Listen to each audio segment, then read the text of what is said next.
मेरे पति के मन में कोई बदलाव आएगा ऐसा मैं सोचती रही, परंतु आज तक कोई बदलाव नहीं आया। अभी 2 महीने पहले मारपीट कर पति व उसके परिजन द्वारा घर से बच्चे सहित निकाल दिया। मैं अब देखना फिर मैं कहां गई, मैं राजगढ़ आश्रम में रहने लगी। वहां पर मुझे भैरू पिता हरिराम भील, वहां कौन मिला मुझे? भैरू दास पिता हनुमान दास, भैरू दास पिता हरिराम भील। उम्र है 32 वर्ष, धंधा करता है मजदूरी। गांव है अहमद भानगढ़, थाना सरदारपुर के संरक्षण में विगत 8 दिनों से रह रही हूं। उस बहन के नाम से इस फर्जी एफिडेविट में, एफिडेविट तो सही है, उसकी टू कॉपी है, लेकिन फर्जी तरीके से इन लोगों ने जो 8 दिन तक उस बहन के साथ जो ज्यादतियां की उसको डाइवर्ट कर दिया कि वो अपने पति से दुखी होके, कि मैं तो मेरे पति से दुखी होगी, उसकी मारपीट से दुखी होके, और मैं राजगढ़ आश्रम में आ गई। और 8 दिनों से मैं कहां रह रही हूं? उस आश्रम में। किसके साथ में? भैरू दास। भैरू दास का बाप कौन? हरिराम दास। कौन से गांव का है? गांव अहमद भानगढ़, थाना सरदारपुर के संरक्षण में, यानी उसके साथ में, उसकी सुरक्षा में, उसकी कस्टडी में, उसकी सिक्योरिटी में 8 दिनों से रह रही हूं। इसके लिए मुझे कोई डराया धमकाया नहीं है, भगाकर नहीं लाया है, कोई रुपया पैसा जेवरात आदि लेकर नहीं आई हूं। एक जोड़ी कपड़े पहन के आई हूं। मेरे विरुद्ध यह संरक्षण भैरू के विरुद्ध यदि कोई कार्रवाई करे तो झूठी मानी जावे।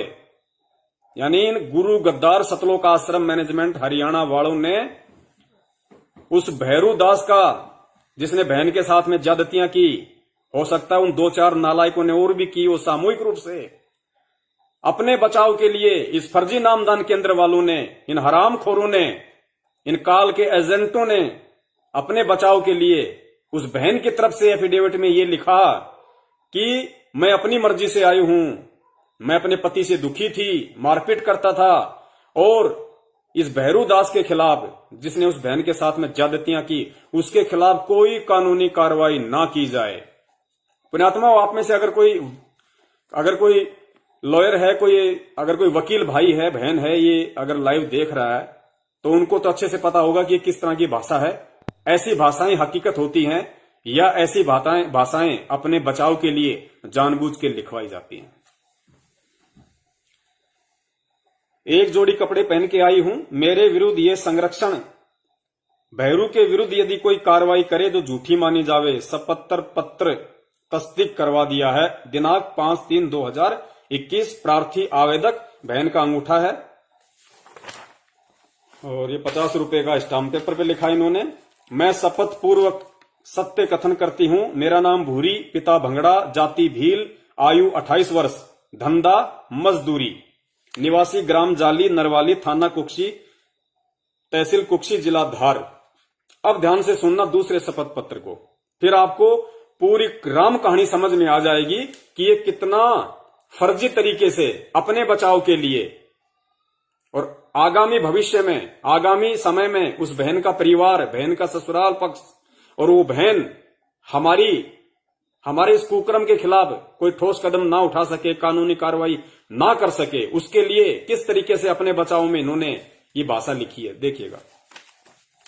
मैं शपथ पूर्वक सत्य कथन करती हूं कि 9-10 वर्ष पूर्व मेरा विवाह रतन पिता रूप सिंह भिलाला, निवासी गांव चुबारा, थाना सरदारपुर, तहसील सरदारपुर, जिला धार के साथ संपन्न होकर 3 बच्चे, मनीषा 8 वर्ष, निर्मला 5 वर्ष, अरविंद 3 वर्ष से होकर शादी के बाद से ही मेरा पूर्व पति रतन अन्य व्यक्ति से शंका कर मारपीट करता, जान से मारने का 2 बार प्रयास किया, 4-5 बार मारपीट करके घर से निकाल दिया।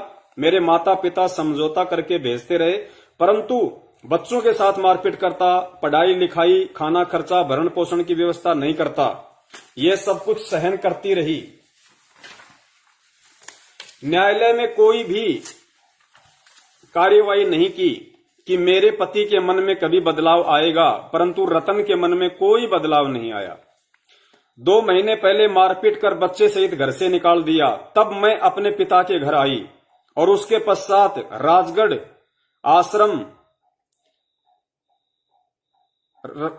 आश्रम में बच्चे सहित रहने लगी। रतन के घर जाने में मेरी जान को खतरा है, इस कारण रतन के घर रहना नहीं चाहती। मैंने रतन को छोड़ के उसको छुट्टी दे दी। यदि रतन चाहेगा तो बच्चे ले जा सकेगा। मैं शपथ पूर्वक सत्य कथन करती हूं कि आश्रम में रहने के दौरान, अब सुनना, कि आश्रम में रहने के दौरान यानी आश्रमों में क्या होता है, नामदान। आश्रम कौन? राजगढ़ नामदान केंद्र। तो राजगढ़ नामदान केंद्र पे क्या होता है, अन्य नामदान केंद्रों पे क्या होता है भक्ति की आड़ में।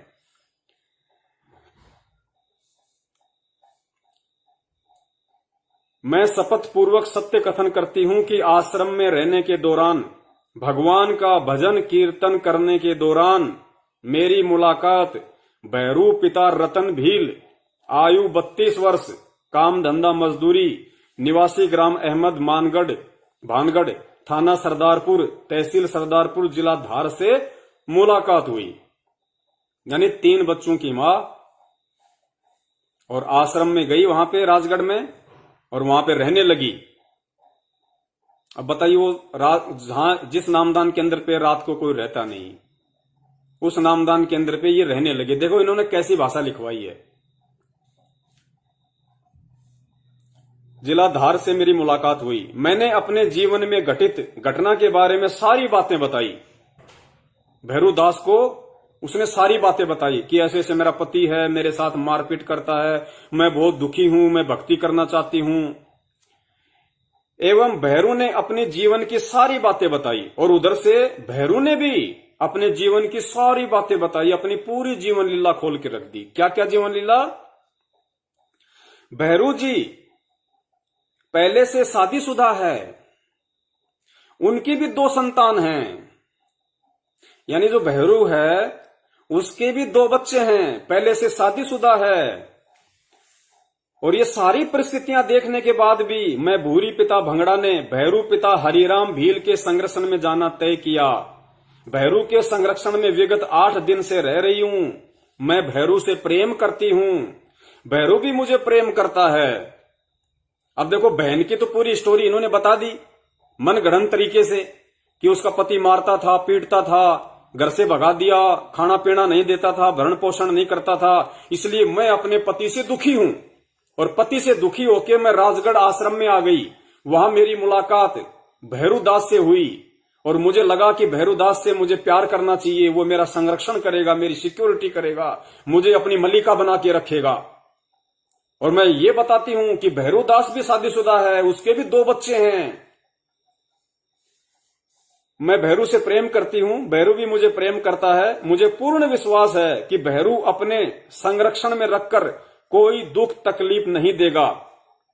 पूर्व पति यानी पहले वाला पति रतन सिंह यदि बच्चे ले जाना चाहे तो प्रेम पूर्वक दे देंगे, कोई कानूनी कार्रवाई, कोई बाधा उत्पन्न नहीं होगी।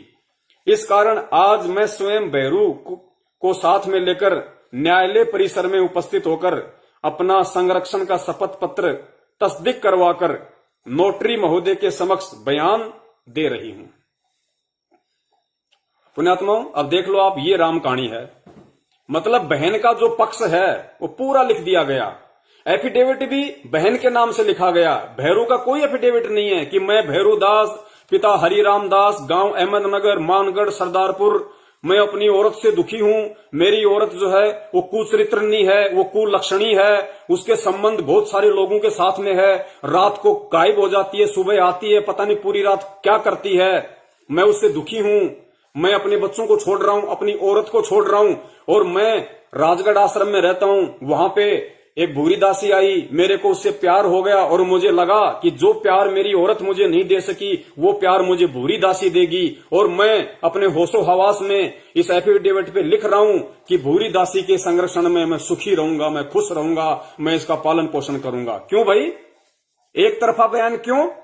अगर भूरी दासी इतना बयान दे रही है तेरे ऊपर विश्वास करके, इस मनगढ़ंत स्टोरी के हिसाब से दास बता रहा है, वो इतना सब कुछ बयान दे रही है, अपने घर की स्थिति उसने बता दी, तूने अपने घर की स्थिति क्यों नहीं लिखी कि तू तेरी औरत से दुखी है क्या? क्या तूने तेरी औरत से, तेरे बच्चों से बात की क्या? क्या तू तेरे बच्चों को छोड़ने को तैयार है? तेरी औरत को छोड़ने को तैयार है? क्या तेरी औरत घटिया है? क्या तेरी औरत कुचरित्रणी है, कुलक्षणी है?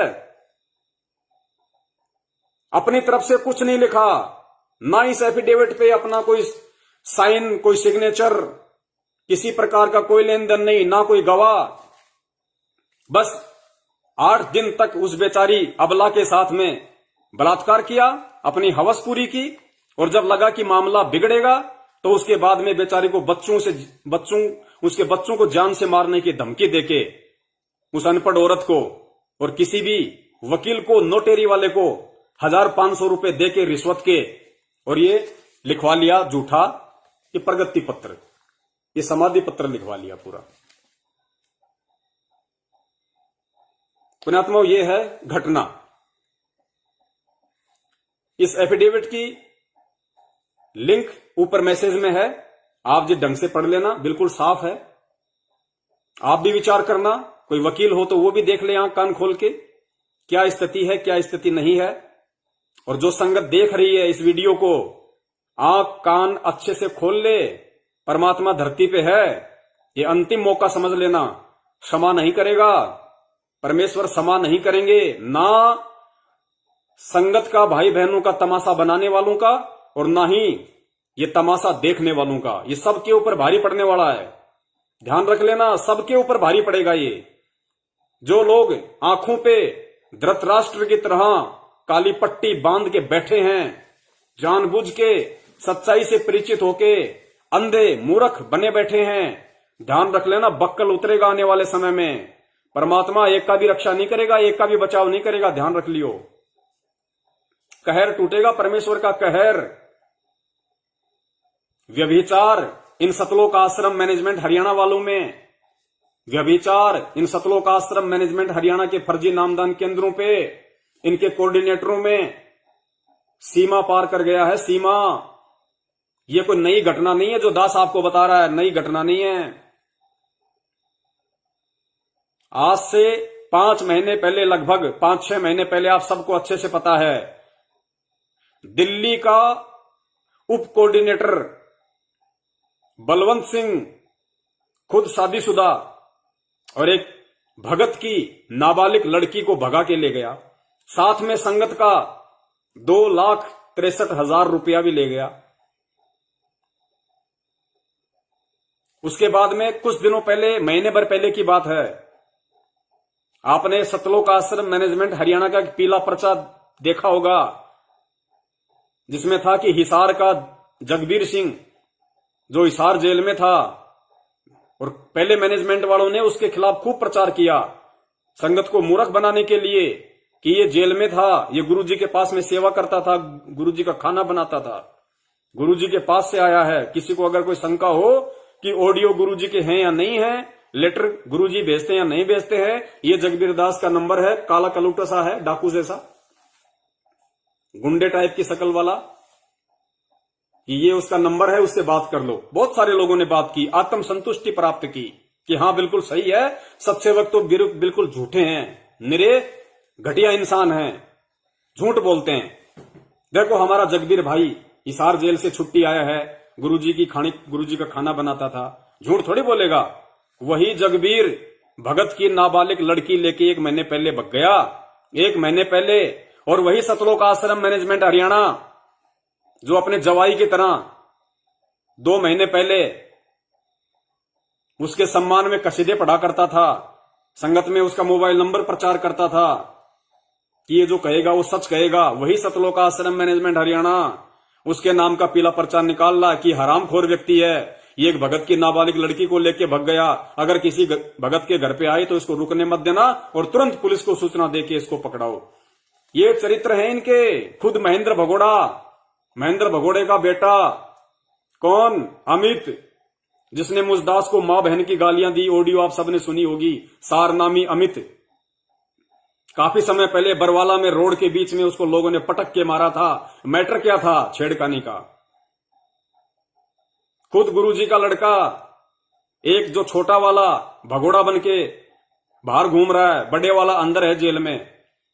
उन दोनों भाइयों का क्या चरित्र था?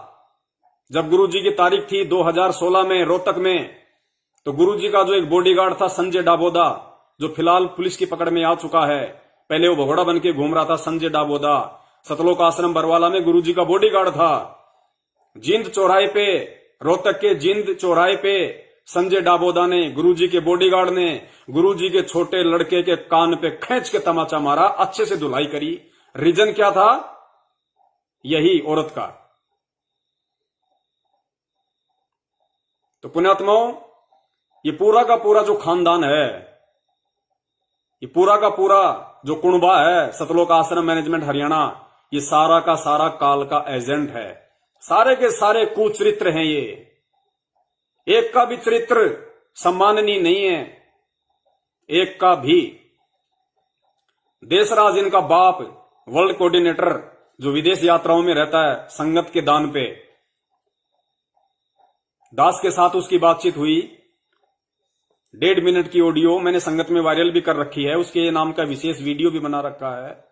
क्या बोला दास को कि हरामखोर, अगर आज के बाद मेरा नाम लिया अपने वीडियो में तो तेरे मुंह में मुतूंगा, और ध्यान रखना अगर दोबारा ऐसी हरकत की तो तेरी छोरी को उठाकर कोठे पे बैठा दूंगा।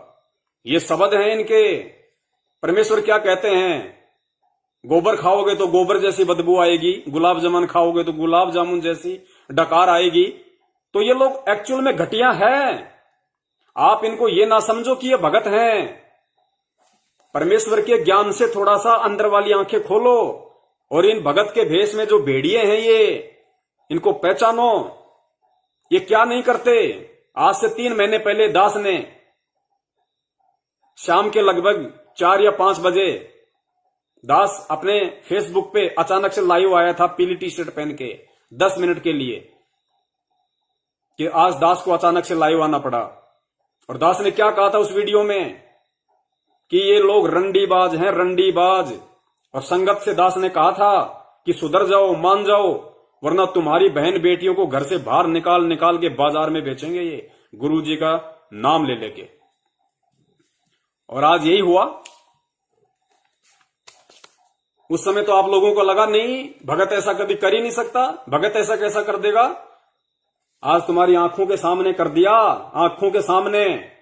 और अगर अब भी नहीं सुधरे, अब भी नहीं माने, और इन फर्जी नामदान केंद्रों पे अगर भगवान प्राप्ति के लिए जाओगे, इन काल एजेंटों के ठिकानों पे, तो ध्यान रखना सुरक्षित तुम्हारी बहन बेटियां भी नहीं है। नंबर अगला उन्हीं का है, नंबर अगला तुम्हारी बहन बेटियों का ही है, जो इन नामदान केंद्रों पे जाते हैं, फर्जी नामदान केंद्रों पे। तुम्हें हर तरीके से लूटा जा रहा है, हर तरीके से तुम्हें 2 तरफा खाया जा रहा है। तुम्हारी बहन बेटियों का शारीरिक शोषण भी किया जा रहा है, और उल्टा तुम्ही से दान धर्म लेके ऐसो आराम की जा रही है।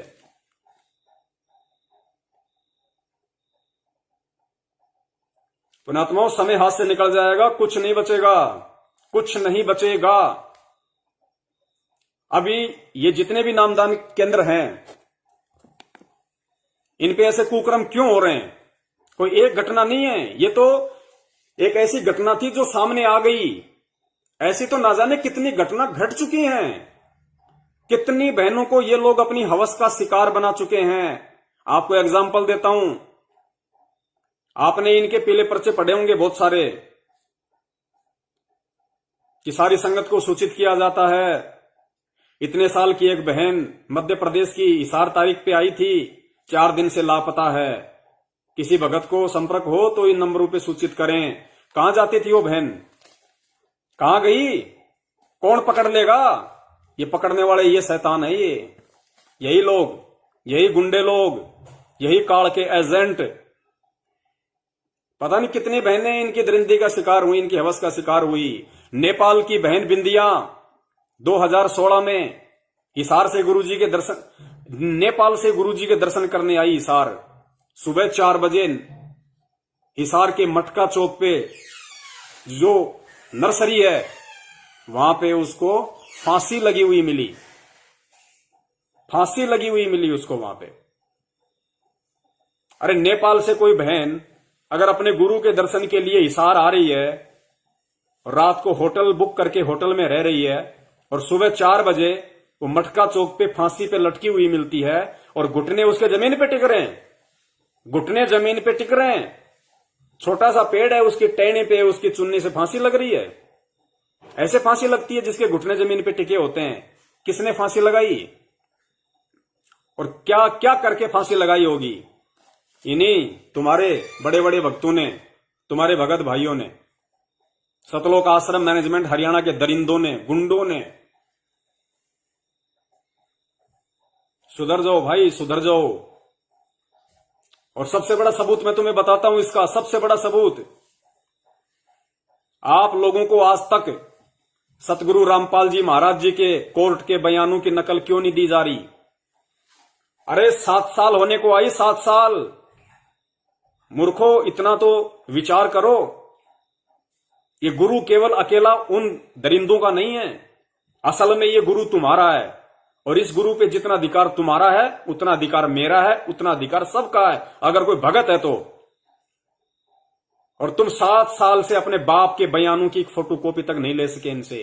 तुम इतने डरते हो, तुम इतने कायर हो, हिजड़े हो, हिजड़े नामर्द। अपने बाप की, जिसे तुम अपना गुरु कहते हो, ये 70% संगत अपने आप को भगत कहती है। और आज तक इनको ये नहीं पता। ये लोग कहते हैं ना, जैसे हम लोग इशार तारीखों पे जब ये लोग जाते हैं, बेचारे परेशान होते हैं, वहां पे 10 गालियां खुद खाते हैं, 10 गालियां गुरुदेव को दिलवाते हैं कि ये देखो ये आ गए रामपाल के घटिया नालायक चेले, उस पाखंडी के चेले। ऐसी ऐसी उपाधियां मिलती हैं वहां गुरुदेव को, तुम लोगों की नालायकी की वजह से, नासमझी की वजह से। और जब हम सत्सेवक चिल्लाते हैं, वीडियो बनाते हैं कि भाई मत जाओ इशार तारीखों पे, और हम कोर्ट की अखबारों की फोटोकॉपी दिखाते हैं कि देखो कोर्ट क्या कह रहा है, गुरुजी की तारीखों पे तारीखें क्यों पड़ रही हैं, कोर्ट परेशान है। कोर्ट खुद कह रहा है कि संत रामपाल जी महाराज की किसी ऐसी जगह पे ट्रायल करवाई जाए जहां पे इनके भगत ना आ सकें, क्योंकि इनके आने से कोर्ट की कार्यवाही में बाधा उत्पन्न होती है। हजारों की संख्या में कोर्ट के अंदर घुस जाते हैं, वहां पे जयकारे लगाते हैं। अरे भैया, ये काल भगवान का लोक है, यहां का नियम परमात्मा भी नहीं तोड़ता। और तुमने नियम तोड़ तोड़ के उस परमेश्वर की पूरी देश और दुनिया में बदनामी करवा दी। कोर्ट को क्या टेंशन है? कोर्ट को क्या पता कि ये भगवान है? जज को क्या पता कि संत रामपाल जी परमात्मा है? वो तो तारीखों पे तारीखें देता रहेगा तुम लोगों की नालायकी की वजह से। उसका कौन सा घर से उसकी कौन सी पेंसिल रुक रही है? अब की बार भीड़ आ गई भक्तों की, भाई कुछ भी हो सकता है। कोर्ट को पता है, पुलिस को पता है, प्रशासन को पता है कि ये जो भीड़ आ रखी है ये वही गुंडे मवाली लोग हैं जिन्होंने 18 नवंबर 2014 को पुलिस के ऊपर पथराव किया था। सतलोक आश्रम मैनेजमेंट हरियाणा की छतों पे ईंट और पत्थर तोड़ तोड़ के रखे हुए थे, पेट्रोल बम पुलिस वालों पे फेंके गए थे, काले कपड़े पहन के वहां पे गुंडे बन के मैनेजमेंट के और पुलिस वालों पे पथराव कर रहे थे। वहां पे नासमझी में, अज्ञानता में ये दास भी उनमें से एक था, जो आज अपनी उस महागलती के लिए बार बार उस परमात्मा से ये प्रार्थना करता हूं, अपनी उस गलती का मैं पश्चाताप करता हूं कि परमेश्वर, नया नया नाम लिया था, नहीं पता था मुझे इतना, बस भाव में बह गया कि मेरे गुरुदेव को कोई कैसे ले जा सकता है, नहीं ज्ञान था। उस समय तक मैं आपको ना परमात्मा मानता था, मैं नहीं मानता था, मैं केवल आपको अपना एक गुरु मानता था। आज मैं अपनी उस महाभूल का प्रायश्चित करता हूं। तो किसने, क्या जानता नहीं प्रशासन कि ये वही गुंडे लोग हैं जो भगत के भेष में भेड़िए बने हुए थे, काले कपड़े पहन के, हाथों में हथियार लेके, डंडे लेके, पत्थर लेके। ये आज क्या नहीं कर देंगे? जब 30,000 पुलिस फोर्स वहां पे थी, जब इन लोगों को उनका डर नहीं लगा, तो आज यहां पे 10-20 पुलिस वालों को ये लोग क्या समझेंगे? तो पुलिस वाले हमें वही समझते हैं, हम चाहे अपने आप में कितने ही बड़े भगत बने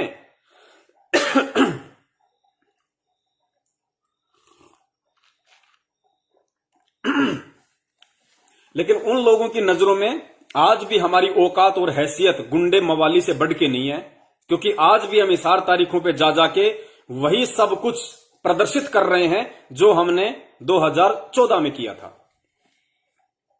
तो जब हम लोगों को समझाते हैं कि मत जाओ मत जाओ, कोई फायदा नहीं, मोक्ष होगा, सतगुरु प्रसन्न होगा उसके द्वारा दी गई भक्ति करने से, उसके द्वारा दिए गए आरती और सुमरण करने से, सतगुरु इस तरह से दर दर भटकने से वो खुश नहीं होता, वो प्रसन्न नहीं होता। तुम लोगों को मूर्ख बनाया जा रहा है ताकि इस संगत की आड़ में गुरुजी की तारीखों पे तारीखें पड़ती रहें, गुरुजी जेल से बाहर ना आ सकें, संगत की भीड़ हो जाएगी, पुलिस वालों का झगड़ा हो जाएगा, कोई नया मुकदमा बन जाएगा। और गुरुजी पे नाम किसका? गुरुजी का, संत रामपाल जी की संगत। कौन जानता है कि संत रामपाल का कोई भगोड़ा भाई है जो सारी संगत को हैंडल कर रहा है? उसको कौन जानता है? उस कुत्ते आदमी को। किसको जानते हैं लोग? संत रामपाल जी महाराज जी को। इसीलिए परमेश्वर कहते हैं, जो मैं पूत कपूत हूं बहुर पिता को लाज। बेटा अगर कपूत है तो सुनना बाप को पड़ता है। तो जब हम मना करते थे तो ये लोग वीडियो बनाते थे। एक इनकी अंजना बहन है गुजरात की, वो वीडियो बनाती है कि ये पवन दास अपने आप को सत्सेवक कहता है, ज्ञानी कहता है और लोगों को हिसार तारीखों पे जाने से मना करता है। अब इससे पूछो पवन दास से, इस मंद बुद्धि से, इस महामूर्ख से, अगर इसका खुद का बाप अगर हिसार जेल में होता तो क्या ये तारीखों पे नहीं जाता? पूछो इससे। बहन मैं तेरे से पूछता हूं, अब मैं तेरे से पूछता हूं, अब इस मैनेजमेंट से पूछता हूं, मैं अब उन तमाम लोगों से पूछता हूं जो ऐसे सवाल करते हैं। अगर तुम संत रामपाल जी महाराज जी को अपना बाप मानते हो तो नालायकों तुम में से एक भी बता दो कि उनके ऊपर मुकदमे कितने लगे हुए हैं और कितने मुकदमों में वे बरी हो गए, कितने मुकदमे बागी हैं और कितने मुकदमों में क्या क्या FIR हैं। और दिखा दो अपने बाप के कोर्ट के बयानों की नकल, एक भी दिखा दो अगर किसी के पास है तो। एक के पास भी है क्या? क्यों? तुम्हारा बाप नहीं है? तुम्हारा अधिकार नहीं है यह जानने का कि उनके ऊपर कितने मुकदमे लगे हुए हैं, किस मुकदमे में क्या हो रहा है? अगर तुम्हारा खुद का बाप होता तो भी क्या तुम इस बात से अनजान रहते कि मेरे बाप पे कितने मुकदमे लग रहे हैं? मेरे बाप के मुकदमों में कौन सा वकील क्या कानूनी कार्रवाई कर रहा है? अगर वकील जरा भी इधर उधर हो जाए ना तुम्हारे अपने बाप के मुकदमों में, तुम वकील को कह दोगे भैया हट जा, वकील 120 रखे हैं, अगर मुकदमा लड़ना है तो ढंग से लड़, कानूनी लड़ाई सही तरीके से लड़। लेकिन कभी तुमने सवाल उठाए? AP सिंह वकील पे हम सत्सेवकों ने वीडियो बनाए, सवाल उठाए, लोगों को जागरूक किया। गरज सिंह नरवाणा जो वकील है हाईकोर्ट का, जो ये दोनों गुरुजी का मुकदमा लड़ रहे थे, हमने सवाल उठाए कि मूर्ख संगत जागो, तुम्हारा सिर और तुम्हारा ही जूता ये मैनेजमेंट काम में ले रहा है। अरे गुरुजी को जेल करवाने वाला कौन? अपनी उल्टी हरकतों से, अपने नापाक इरादों से, अपने षड्यंत्र से गुरुजी को जेल में करवाने वाला कौन? गुरुजी को हिसार की तारीखों पे, चंडीगढ़ की तारीखों पे जाने से रोकने वाला कौन? कोर्ट को गुमराह करने वाला कौन कि संत रामपाल जी बीमार हैं, बीमार हैं। 42 बार कोर्ट की अवमानना करवाई इन लोगों ने, 42 बार। और हम कह रहे हैं कि फिर ये वकील किसने कर रखे? उसी मैनेजमेंट ने। जिस मैनेजमेंट का ये बरवाला कांड का पूरा षड्यंत्र, उसी मैनेजमेंट ने वकील कर रखे हैं और संगत से पैसा ले रहे हैं कि हम गुरुजी के लिए वकील कर रहे हैं, बढ़ चढ़ के पैसा दो, गुरुजी की जमानत करवानी है, बढ़िया से बढ़िया वकील करना है। AP सिंह को खड़ा कर दिया, हाथ में उसके 1.5 फुट का माइक पकड़ा दिया, वो राजनीतिज्ञ आदमी, उसकी वाई उसको केवल वाहवाही चाहिए, वो मान बढ़ाई का भूखा इंसान, 1 नंबर का घटिया वकील। राम रहीम का मुकदमा वो लड़ रहा, इधर संत रामपाल जी महाराज जी का मुकदमा लड़ रहा, उधर राजस्थान के गैंगस्टर आनंदपाल सिंह का मुकदमा लड़ रहा और इधर संत रामपाल जी महाराज जी से नाम दीक्षा लेने का ढोंग कर रहा, भक्तों को मूर्ख बनाने के लिए कि AP सिंह भगत बन गया। अरे भगत राम रहीम का मुकदमा लड़ेगा क्या? जो सतगुरु रामपाल जी महाराज जी का भगत होगा, क्या वो राम रहीम का मुकदमा लड़ेगा? क्या संत रामपाल जी महाराज जी ने अपने भगत को राम रहीम की हकीकत नहीं बताई? क्या उसके चरित्र के विषय में नहीं बताया? भगत होकर संत रामपाल जी का क्या उसका मुकदमा लड़ेगा? लेकिन वो लड़ रहा है, वो एक गैंगस्टर का मुकदमा लड़ रहा है, गुंडे आदमी का। वो निर्भया के रेप कांड के जो दोषी थे, जिनको फांसी हो चुकी है, वो उन दोषियों का वकील था, संत रामपाल जी महाराज का वकील, और रेप कांड के दोषियों का बचाव करेगा। संगत की चारों आंखें फूटी पड़ी थी, हम जगा रहे थे, जागो जागो। अरे बिल्ली को दूध की रखवाली के लिए छोड़ रखा है और तुम कह रहे हो कि बिल्ली दूध की रखवाली करेगी, बिल्ली दूध की रखवाली करेगी। गुरुजी को अंदर करवाने वाला मैनेजमेंट, उल्टी हरकतें करके, बरवाला कांड करवा के, और फिर गुरुजी को बाहर निकलवाने वाला भी मैनेजमेंट, वकील भी उसी ने कर रखे, और मूर्ख संगत ने यकीन कर लिया और अरबों खरबों उन हरामखोरों को पैसों में तोल दिया। इससे बड़ी मूर्खता इस दुनिया में कोई नहीं हो सकती। भक्तों, इतिहास में तुम्हारा नाम लिखा जाएगा।